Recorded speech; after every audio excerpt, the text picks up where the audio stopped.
Globe news కి స్వాగతం. గత అర్ధరాత్రి పట్టణంలో ఆపరేషన్ చబుత్రా కార్యక్రమం ఎస్పీ శరత్ పవార్ ఆదేశాలతో డీఎస్పీ శివరాం రెడ్డి నేతృత్వంలో పట్టణంలో గల్లీ గల్లీని జల్లెడపట్టిన పోలీసులు. అర్ధరాత్రి రోడ్లపై ఆవారాగా తిరిగే 154 మందిని పట్టుకున్న పోలీసులు. డ్రంక్ అండ్ డ్రైవ్ లో పట్టుబడ్డ 54 మంది మందుబాబులు. పోకరీల నుంచి 88 బైకులు, 6 కార్లు, 15 ఆటోలు, 78 మొబైల్స్ స్వాధీనం.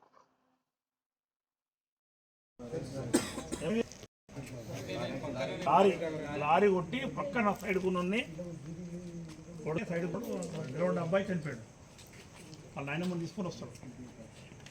ఇంత బాధాకరం అది. మన తప్పేం లేదు. లారీ వచ్చి కొట్టాడు.